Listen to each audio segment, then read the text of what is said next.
Buenos días a todos y yo soy el agradecido por permitirme o por considerarme en el proyecto. Bueno, yo formalmente estudié comunicación social en la Universidad Mayor de San Andrés. Sin embargo, no, francamente yo no iba mucho a clases, me parecían muy aburridas las clases. Yo iba a unos debates que se daban en vía pública en la Plaza de los Héroes y por lo general leía para esos debates. Y bueno, en la universidad no, la verdad no desarrollé vida académica dentro de la universidad.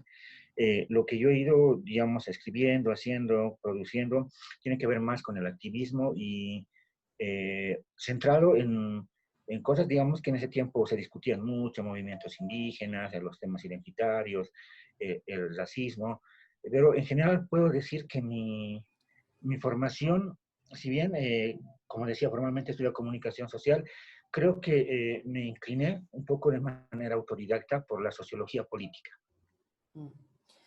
Desde ahí has escrito varios libros y varios contenidos que han sido muy llamativos en el entorno precisamente intelectual del país. Este contrapunto me parece algo, eh, dibuja bastante tu personalidad, como desde los límites de la academia has logrado insertar temas de debate en las aulas.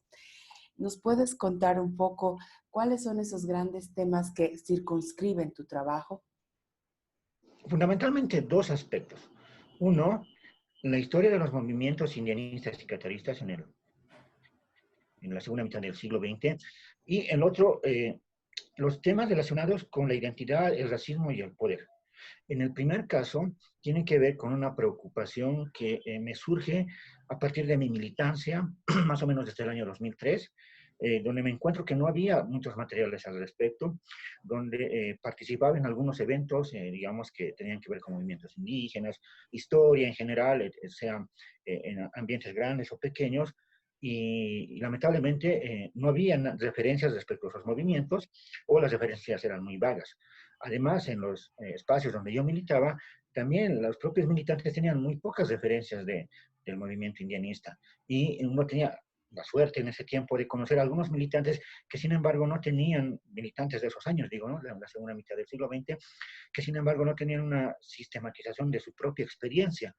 Entonces, para mí fue muy importante que siendo un indianista tendría que tener una idea mínima de lo que había pasado con el indianismo, cómo había surgido, qué organizaciones se habían dado, qué personajes habían destacado, cuáles habían sido sus problemas internos, etcétera, etcétera. Entonces, esa fue una preocupación que a mí me parecía importante que gente que asumiera el indianismo tenga una idea de lo que había sido el indianismo.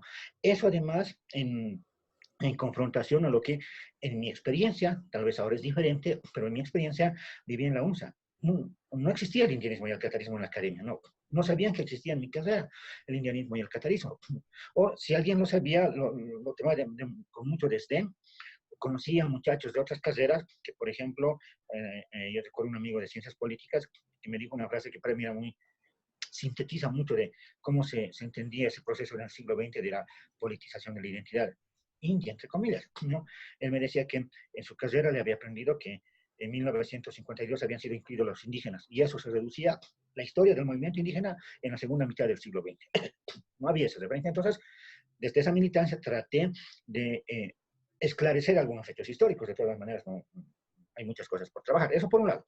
Pero por el otro lado, el tema de la identidad, el racismo, el poder, me parecía también importante porque así como el indianismo era algo como ninguneado en la universidad, en mi experiencia, los temas relacionados al racismo eran igual como menospreciados, como secundarios, y no se los trataba con seriedad. De hecho, cuando se hablaba de las cuestiones indígenas, entre comillas, se reducía a ser aptapis, algún festival folclórico, pero no a tratar, digamos, sistemáticamente los temas que estaban ahí involucrados, los juegos de relaciones de poder, las diferentes estructuraciones, los vínculos que se armaban y que lograban generar ciertas exclusiones de determinados grupos sociales. Entonces, por ese lado también me interesó trabajar el tema del racismo. Esos serían como los dos ejes que yo he ido trabajando, sin planificarlo, simplemente en el proceso que yo iba militando, me parecía que había que combatir con eso. Entonces fue más que un plan mío, una necesidad digamos que una urgencia que desde mi punto de vista los hechos reclamaban.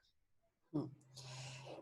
Para el Rayo has circunscrito tu espacio de trabajo a esas temáticas, al indianismo y al catarismo, y cómo estas corrientes de acción y de pensamiento gestionaban la radio.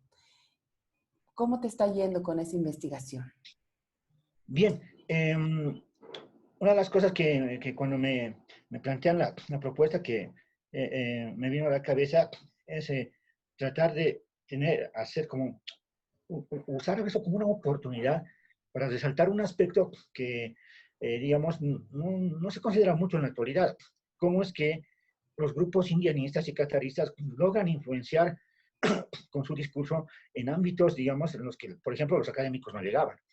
Como la radio, en ese tiempo, mucho más importante inclusive, porque hoy tenemos el Internet, incluso en el área rural, muchos se conectan a estos espacios, pero la radio era un espacio que permitía llegar con un discurso a determinadas poblaciones, pero no solo como radio, además vinculado a un activismo que se usaba los espacios radiales para hacer conexiones con gente en el área rural, para hacer militancia, para llevar ideas. Yo tomé entonces esta oportunidad para resaltar ese hecho.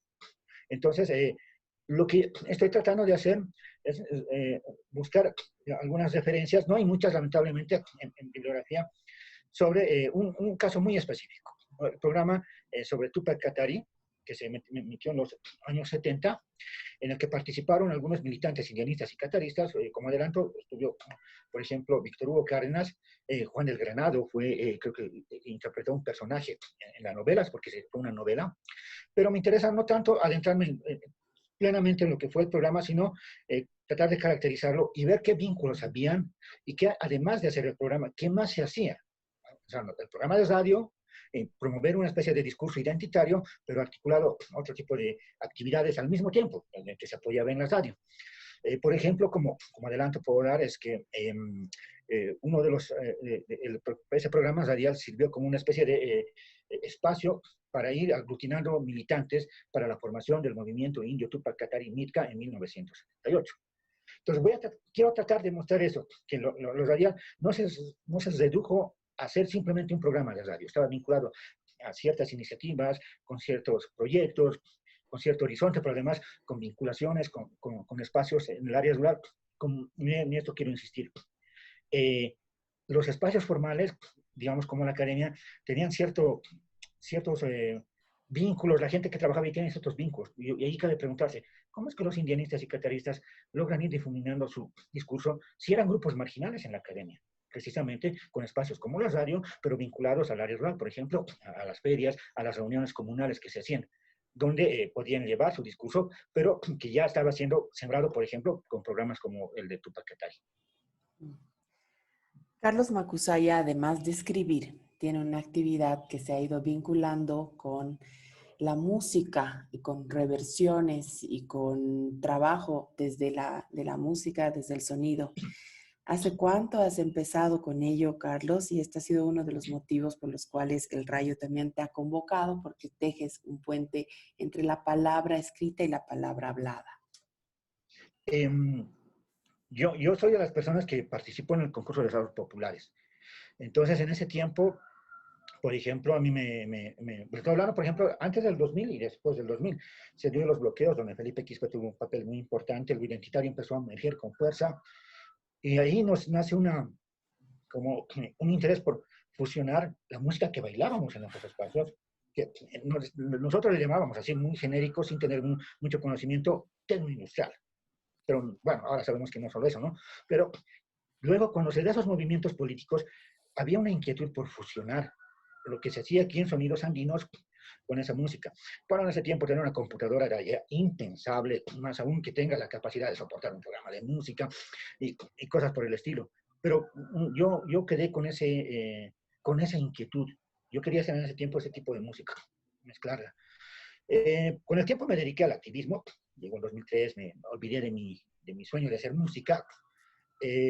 Pero entre el 2009, 2010, 11, 12 más o menos, un par de años, hicimos actividad con unos muchachos que hacen música. Es un grupo que hace música electrónica, hip hop, se llama 3600.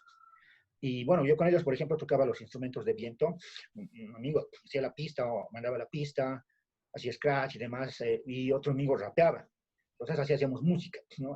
Fusionando. Y bueno, ahí yo hacía la música autóctona y los otros muchachos se encargaban, digamos, también de un poco de lo suyo. Uno rimaba, el otro hacía las mezclas, los beats. Pero eso fue en ese tiempo. De todas maneras, me quedó ahí ya la iniciativa o como que retomé esa inquietud de los años 2000 de hacer esa mezcla. Y fue porque, yo, bueno, por ejemplo, yo en ese tiempo no tenía computadora, no me daban los recursos. Y luego, la primera, creo que fue el único trabajo que tuve formal, fue una consultoría para el Centro de Investigaciones Sociales, que me permitió comprarme una computadora vieja, que en este momento la que tengo acá a la mano, y hacer unos pequeños ajustes y que pueda soportar un programa muy básico. Entonces, eso fue a finales del 2017, y ya el 2018 empecé a tratar de conocer el programa, cómo se hacían las cosas, y me pasó escribiendo. Hago cosas que muchas veces cuando yo veo mis primeros artículos, un error en comas, acentos, un error en muchas cosas, a pesar de que la idea me gusta, pero tiene mucha desprolijidad. Y yo dije, bueno, va a ser igual hacer música, no puedo esperar a ser el mejor músico, tengo que empezar a hacer aunque haciendo las cosas mal. Y así empecé haciendo música. En la actualidad estamos un poco con algunas iniciativas con uno de los primeros raperos aymaras en el Alto, que es Ever Miranda, y queriendo hacer un par de cosas. Entonces yo más o menos empecé así, igual, algo como que sin querer queriendo, y un poco tratando de como que retomar algo que hubiese querido hacerlo hace varios años. Muchísimas gracias por el tiempo, Carlos. Creo que eres una de las personas que a través de su acción genera movimiento, genera pensamiento.